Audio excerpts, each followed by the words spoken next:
Paris. Eunice Saint-Cyr présente son livre « Haïti, une destination touristique mondiale ».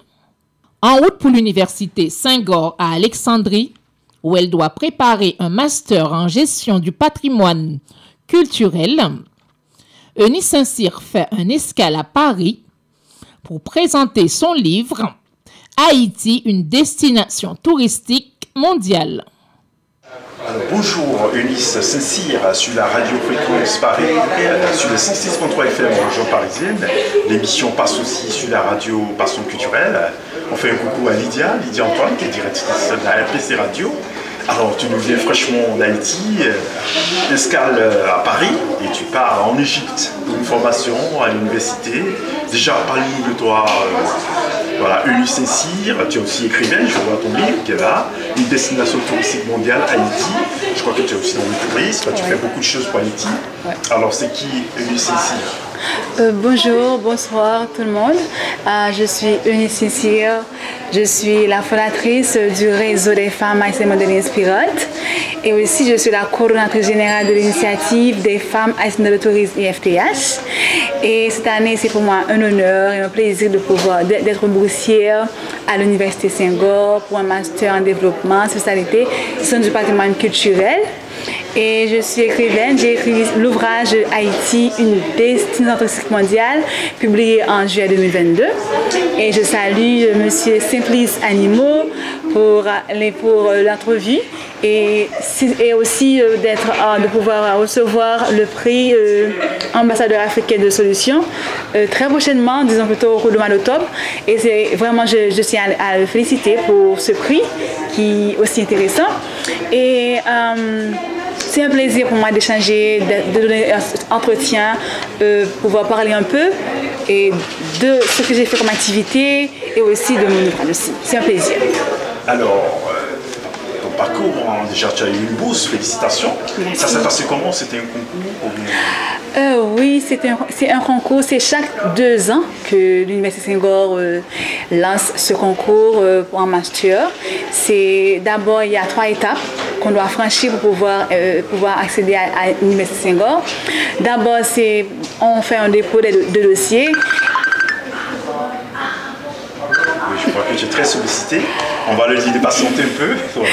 C'est ça. C'est à ici Non, c'est ici. C'est ici. D'abord. Paris veut te voir. Oui, c'est ça. C'est que d'abord on fait un dépôt de dossier qui a toutes les informations qu'on a besoin et comme pour faire tous les suivis qu'il y a. Et ensuite, après analyse des dossiers, on fait les choix des personnes qui sont retenues pour la deuxième phase, qui c'est l'aspect des examens écrits. On passe un examen écrit pour pouvoir justement entamer la 3e étape, qui c'est l'entretien, qu'on vous demande pourquoi pourquoi le choix de Senghor, choix de la formation, votre motivation, tout ce qu'il y a pour pouvoir justement entamer les procédures pour pouvoir intégrer Senghor. C'est ça. Mais ce n'est pas un cadeau, on doit travailler pour pouvoir bénéficier. Vous avez choisi quelle filière? En fait, je suis en département culturel pour master en gestion du patrimoine culturel, département culture, spécialité développement. Master en développement, spécialité gestion du patrimoine culturel. Et ça va durer combien de temps en Égypte? Ça va durer 2 ans et on aura un stage de 3 mois. C'est ça. Et ensuite, on va pouvoir justement visiter, puisque je suis dans la culture, on aura à visiter, non seulement visiter pour participer à des conférences et avec la culture, et aussi faire d'autres activités parascolaires aussi avec l'université. C'est ça. Vous allez en profiter pour visiter. Ah, bien sûr, puisque l'Égypte, c'est déjà une ancienne civilisation. L'Égypte est là. Bien sûr, puisque l'Égypte, c'est. C'était si prémonitoire. Voilà. Vous t'attendez. Puisque l'Égypte, c'est une ancienne civilisation, c'est une ancienne puissance mondiale. Et je pense que c'est pour moi un honneur de pouvoir explorer. Je vais étudier, mais aussi, je vais aussi explorer, faire l'aventure aussi, puisque c'est important de faire les deux à la fois. C'est ça. Toi qui es haïtienne, comment est-ce que les Haïtiens perçoivent l'Afrique?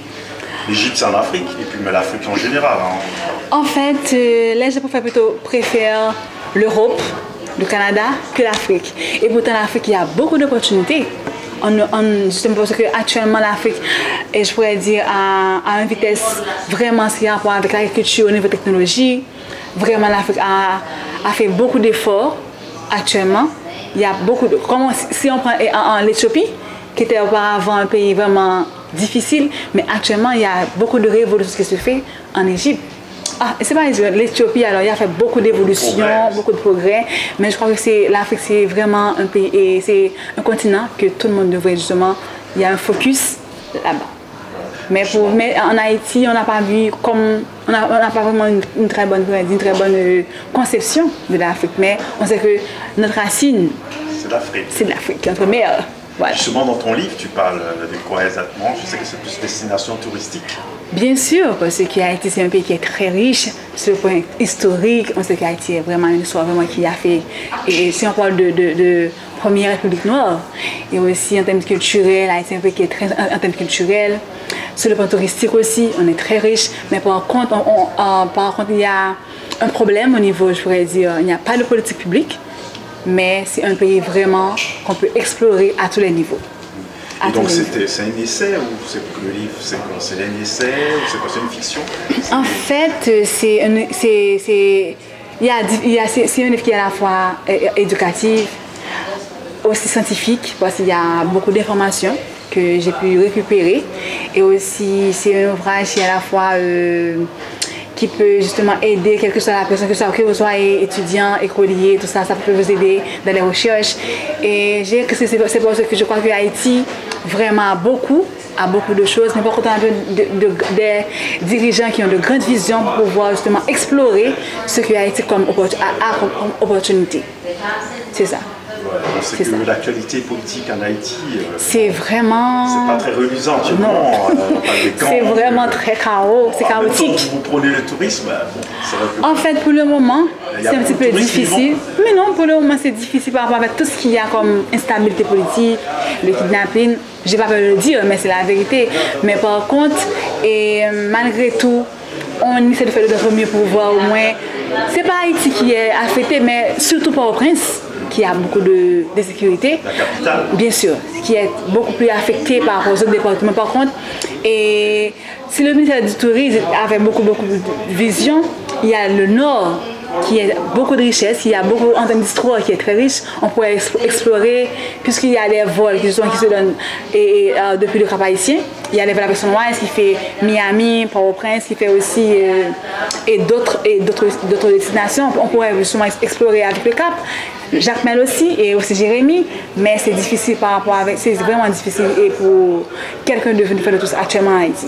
C'est difficile. Par contre, on garde l'espoir, puisque ça ne va pas perdurer, mais on garde l'espoir. Donc il y a donc un livre d'espoir au tourisme haïtien. Bien sûr, bien sûr. Déjà, tu valorises certains grands sites, cite-nous quelques endroits. Que j'ai parlé, il y a beaucoup. Il y a et là, c'est la Ferrière qui est classée comme parmi les sites mondiaux. Il y a aussi il y a le bassin Waka, bassin Mambo, qui c'est vraiment intéressant qu'on doit visiter. Il y a aussi il y a bassin Zim qui est dans le centre. Il y a aussi 300 morts, je crois. 300, je ne me rappelle pas bien. C'est au Caille. Il y a beaucoup de sites à visiter. Il y a Bassin Bleu qui est à Jacmel. Mais je pense qu'il y a tant de sites intéressants qu'on a besoin d'aménager pour que les touristes puissent pouvoir explorer davantage. Il y a beaucoup de sites qu'on peut explorer en Haïti.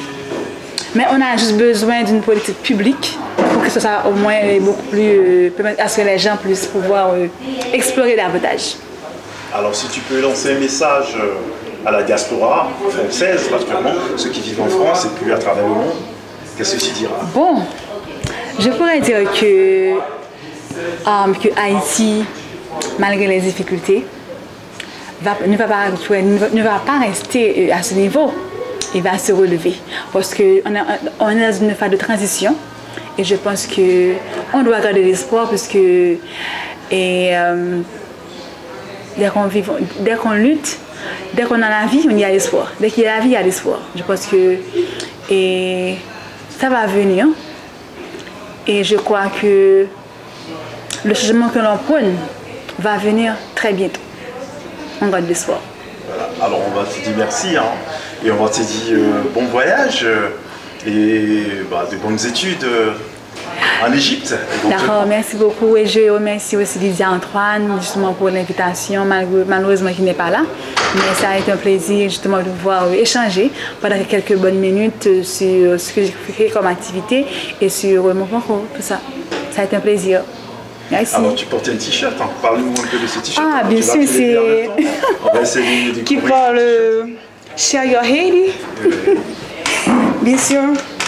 C'est le Share Your Haiti qui fait tout, qui fait des photos de tout ce qu'il y a comme site touristique, gastronomie, les sites touristiques, tout ça. Voilà, donc tu portes le touriste haïtien sur le corps. Ah, bien sûr. Ok, on te dit merci. Dans l'âme aussi. Et voilà, merci. Voilà. Et puis bon, à très bientôt. Merci beaucoup, ça fait plaisir. Ok, à bientôt. D'accord, à bientôt.